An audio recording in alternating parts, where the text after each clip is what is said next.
Bismillahirrahmanirrahim. Alhamdulillah wassalatu wassalamu ala rasulillah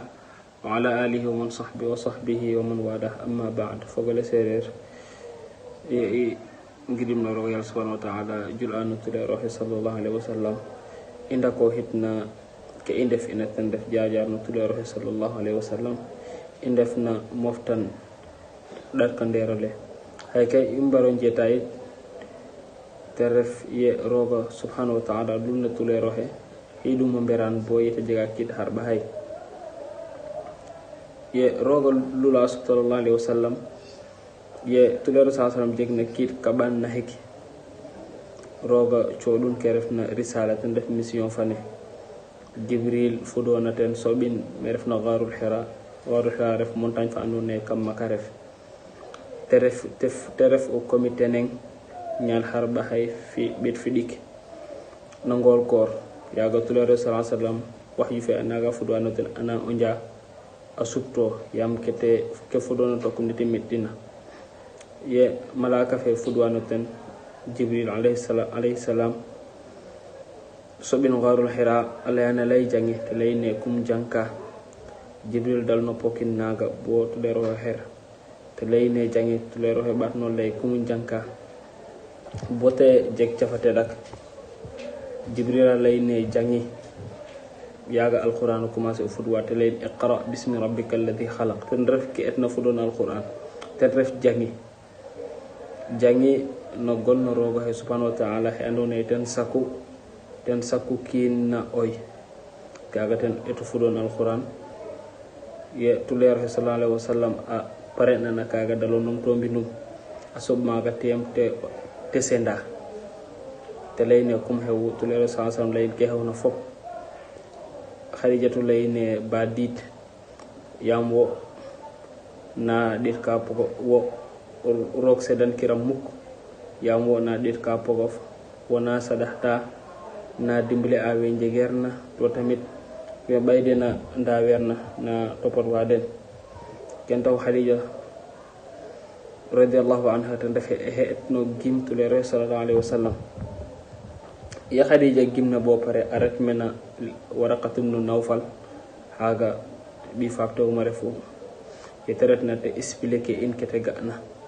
foke tulere sallallahu alaihi wasallam layuna yete expliquer no bo pare ke asaba waraqa ari faref kin ha andone ana gestu wa dine ka andone amba famba te dal no lay haga ref jibril te def he furo ina na musa yeta pare nak te lay ne ndiki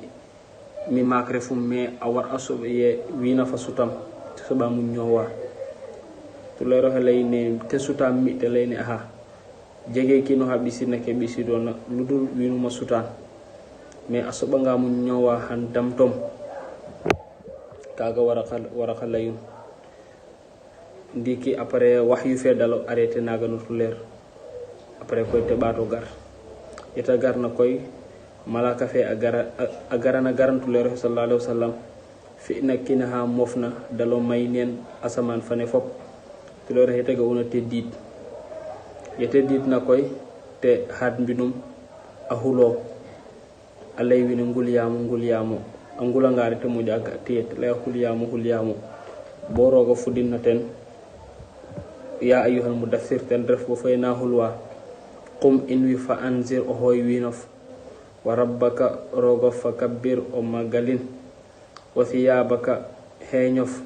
fatahhir holanenna pokale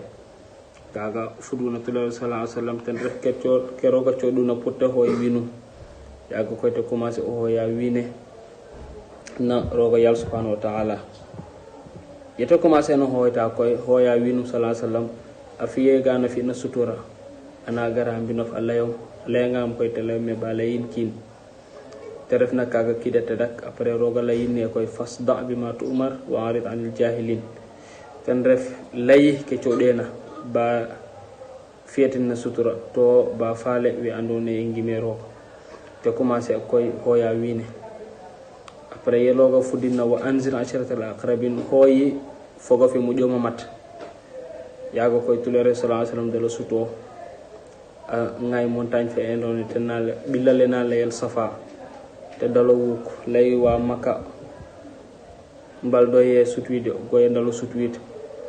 te hoy wiine te lay win diw pote lay win Abdul Manaf win Abdul Muttalib ita mbokoto andena fof te layden ne lay anga nun ne a jega piskana ngara meke hal hannu ngimam te layin aha yam immu seramo and o maɓa te ɗo lay ne roog lulida ham na nun pour laya nun feɗel fo ajana ya koy Abu Lahab dal no lay tabban laka ten ref wotorohu keko som tax o fokata in men te dalo ret yaga koy rogo fuddin tabbat yada abi lahabin wa tabba ten ref tabbat a perte a yada abi lahabin wa tabba a perte a kaga dalo fudo naga bone sar fe fagitna e Abu Lahab fina ka ko to ten moju mat to ten moju fog fatullah sallallahu alaihi wasallam mago koy Quraysh nga atuti an commencé tamit loratu lero he yam kina sadangiram bo fogo fo fiyam tiki kaga nata ha kino he sado ka koy taxo Quraysh commencé loratu lero he sallallahu alaihi wasallam fo wete yontina wi andone jige dole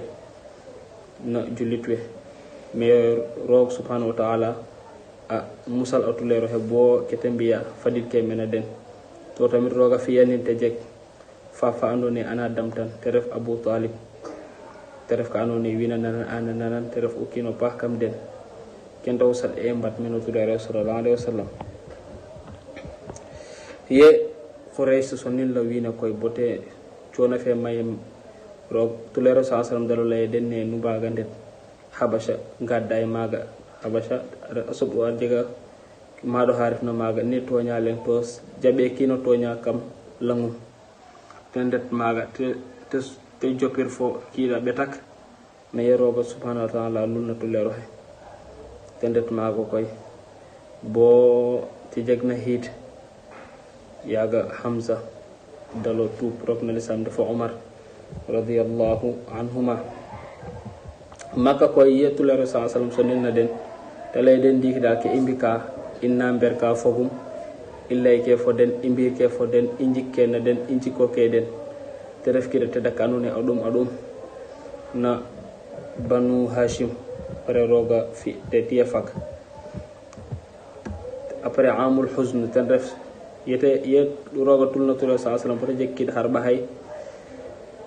Abu Talib andone ten ref umak fapu madam tan adimbali an bo tax wina bage mbatit menoten fo temu haga ref na Khadija radiyallahu anha te ref he andone ten etu gemtu lero he ten dalo nyak na hidol ngale ken tawal te lela amul huzn hidel andone ye jakare ref ono tulero sallallahu alaihi wasallam Abu Talib yete nyaka hay jekkit harba hay fi yago tulero sallallahu alaihi wasallam nyako windi ko andone ndeno damtegum ti dum ufaten koy andami men inda en ka inshallah wa sallallahu ala sayyidina Muhammad wa alihi wa sahbihi ajma'in